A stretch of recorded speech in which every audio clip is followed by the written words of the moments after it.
Judah chapter 1. Israel fights the remaining Canaanites. After the death of Joshua, the Israelites asked the Lord, "Who of us is to go up first to fight against the Canaanites?" The Lord answered, "Judah shall go up. I have given the land into their hands."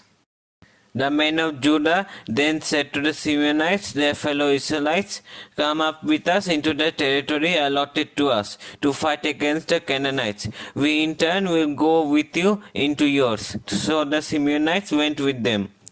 When Judah attacked, the Lord gave the Canaanites and Perizzites into their hands, and they struck down 10,000 men at Bezek. It was there that they found Adonai-Bezek and fought against him, putting to rout the Canaanites and Perizzites.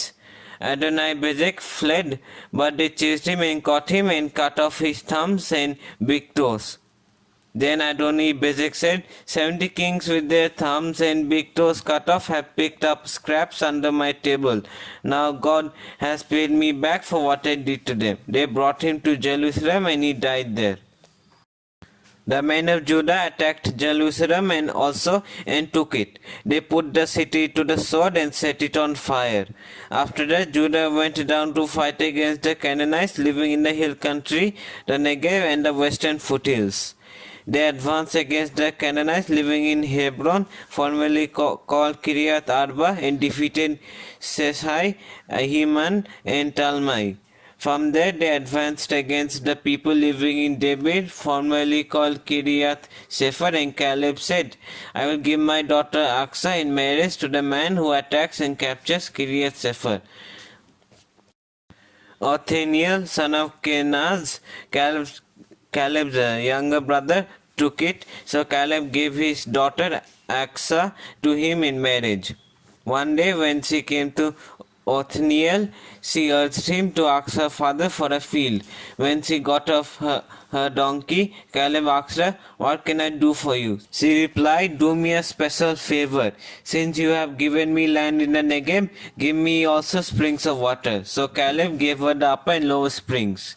The descendants of Moses, his father-in-law, the Kenite, went up from the city of Palms with the people of Judah to live among the inhabitants of the desert of Judah in the Negev near Arad. Then the men of Judah went with the Simeonites, their fellow Israelites, and attacked the Canaanites living in Zephath, and they totally destroyed the city. Therefore it was called Hormah. Judah also took Gaza, Akelon, and Ekron, each city with its territory. The Lord was with the men of Judah. They took possession of the hill country, but they were unable to drive the people from the plains, because they had chariots fitted with iron. As Moses had promised, Hebron was given to Caleb, who drove from it the three sons of Anak. The Benjamites, however, did not drive out the Jebusites who were living in Jerusalem. To this day, the Jebusites live there with the Benjamites.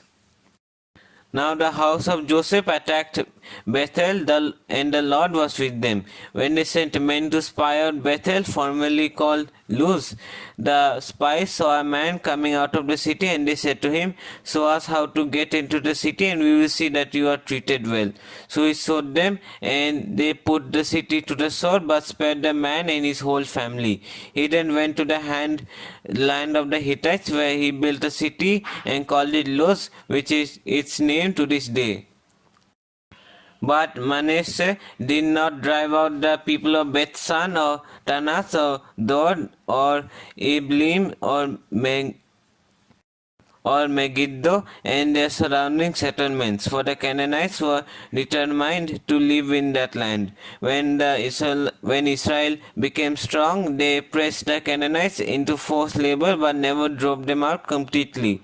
Nor did Ephraim drive out the Canaanites living in Gezer, but the Canaanites continued to live there among them. Neither did Zebulun drive out the Canaanites living in Kithron or Nahalol, so these Canaanites lived among them, but Zebulun did subject them to forced labor. Nor did Asher drive out those living in Akko or Sidon or Ahlab or Akzib or Helba or Aphek or Rehob. The Asherites lived among the Canaanite inhabitants of the land because they did not drive them out. Neither did Naphtali drive out those living in Beth Semes or Beth Anath, but the Naphtalites too lived among the Canaanite inhabitants of the land, and those living in Beth Semes and Beth Anath became forced laborers for them. The Amorites confined the Danites to the hill country, not allowing them to come down into the plain. And the Amorites were determined also to hold out in Mount Heres, Aijalon, and Saalbim. But when the power of the house of Joseph increased, they too were pressed into forced labor. The boundary of the Amorites was from Scorpion Pass to Selah and beyond. Judges chapter 2. The angel of the Lord at Bochim. The angel of the Lord went up from Gilgal to Bochim and said, I brought you up out of Egypt and led you into the land that I swore to give to your ancestors. I said, I will never break my covenant with you, and you shall not make a covenant with the people of this land, but you shall break down their altars. Yet you have disobeyed me. Why have you done this? And I have also said, I will not drive them out before you. They will become traps for you, and their gods will become snares to you. When the angel of the Lord had spoken these things to all the Israelites, the people wept aloud, and they called that place Bochim. There they offered sacrifices to the Lord. Disobedience and defeat. After Joshua had dismissed the Israelites, they went to take possession of the land, each to their own inheritance. The people served the Lord throughout the lifetime of Joshua and of the elders who outlived him and who had seen all the great things the Lord had done for Israel. Joshua son of Nun, the servant of the Lord, died at the age of 110, and they buried him in the land of his inheritance at Timnath Heres in the hill country of Ephraim, north of Mount Gas. After that whole generation had been gathered to their ancestors, another generation grew up who knew neither the Lord nor what he had done for Israel. Then the Israelites did evil in the eyes of the Lord and served the Baals. They forsook the Lord, the God of their ancestors who had brought them out of Egypt. They followed and worshipped various gods of the peoples around them. They aroused the Lord's anger because they forsook him and served Baal and the Ashtoreths. In his anger against Israel, the Lord gave them into the hands of raiders who plundered them. He sold them into the hands of their enemies all around, whom they were no longer able to resist. Whenever Israel went out to fight, the hand of the Lord was against them to defeat them just as he had sworn to them. They were in great distress. Then the Lord raised up judges who saved them out of the hands of these raiders. Yet they would not listen to their judges but prostituted themselves to other gods and worshipped them. Unlike their ancestors, they quickly turned from following the way of their ancestors, the way of obedience to the Lord's commands. Whenever the Lord raised up a judge for them, he was with the judge and saved them out of the hands of their enemies as long as the judge lived. For the Lord relented because of their groaning under those who oppressed and afflicted them. But when the judge died, the people returned to ways even more corrupt than those of their ancestors, following other gods and serving and worshipping them. They refused to give up their evil practices and stubborn ways. Therefore the Lord was very angry with Israel and said, because this nation has violated the covenant I ordained for their ancestors and has not listened to me, I will no longer drive out before them any of the nations Joshua left when he died. I will use them to test Israel and see whether they will keep the way of the Lord and walk in it as their ancestors did. The Lord had allowed those nations to remain. He did not drive them out at once by giving them into the hands of Joshua. Judges chapter 3. These are the nations the Lord left to test all those Israelites who had not experienced any of the wars in Canaan. He did this only to teach warfare to the descendants of the Israelites who had not had previous battle experience. The 5 rulers of the Philistines, all the Canaanites, the Sidonites, and the Hivites living in the Lebanon mountains from Mount Baal Hermon to Lebo Hamath. They were left to test the Israelites to see whether they would obey the Lord's commands which he had given their ancestors through Moses. The Israelites lived among the Canaanites, Hittites, Amorites, Perizzites, Hivites, and Jebusites. They took their daughters in marriage and gave their own daughters to their sons and served their gods. Othniel. The Israelites did evil in the eyes of the Lord. They forgot the Lord their God and served the Baals and the Asherahs.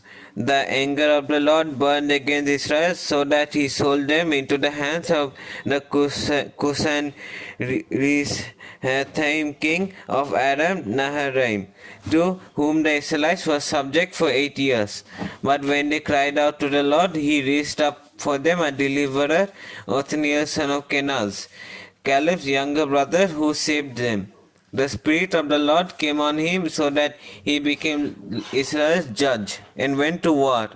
The Lord gave Cusan Rishathaim, king of Aram, into the hands of Othniel, who overpowered him. So the land had peace for 40 years, until Othniel son of Kenaz died. Ehud. Again the Israelites did evil in the eyes of the Lord, and because they did this evil, the Lord gave Eglon, king of Moab, power over Israel. Getting the Amorites and Amalekites to join him, Eglon came and attacked Israel, and they took possession of the city of palms. The Israelites were subject to Eglon, king of Moab, for 18 years. Again the Israelites cried out to the Lord, and he gave them a deliverer, Ehud, a left-handed man, the son of Gera, the Benjamite. The Israelites sent him with tribute to Eglon, king of Moab. Now Ehud had a double-edged sword about a cubit long, and which he strapped to his right thigh under his clothing. He presented the tribute to Eglon, king of Moab, who was a very fat man. After Ehud had presented the tribute, he dismissed those who had carried it. But on reaching the stone images near Gilgal, he himself went back to Eglon and said, "Your Majesty, I have a secret message for you." The king said to his attendants, "Leave us," and they all left. The king said to his attendants, "Leave us," and they all left. Ehud then approached him while he was sitting alone in the upper room of his palace and said, "I have a message from God for you." As the king rose from his seat, Ehud reached with his left hand, drew the sword from his right thigh and plunged it into the king's belly. Even the handle sank in after the blade, and his bowels discharged. Ehud did not pull the sword out, and the fat closed in over it. Then Ehud went up to the porch. He shut the doors of the upper room behind him and locked them. After he had gone, the servants came and found the doors of the upper room locked. They said he must be relieving himself in the inner room of the palace. They waited to the point of embarrassment, but when he did not open the doors of the room, they took a key and unlocked them. There they saw their lord fallen to the floor dead. While they waited, Ehud got away. He passed from the stone images and escaped to Seirah. When he arrived there, he blew a trumpet in the hill country of Ephraim. And the Israelites went down with him from the hills, with him leading them. "Follow me," he ordered, "for the Lord has given Moab, your enemy, into your hands." So they followed him down and took possession of the fords of the Jordan that led to Moab. They allowed no one to cross over. At that time they struck down about 10,000 Moabites, all vigorous and strong. No, not one escaped. That day Moab was subject to Israel, and the land had peace for 80 years. Samgar. After Ehud came Samgar, son of Anath, who struck down 600 Philistines with an ox goad. He too saved Israel.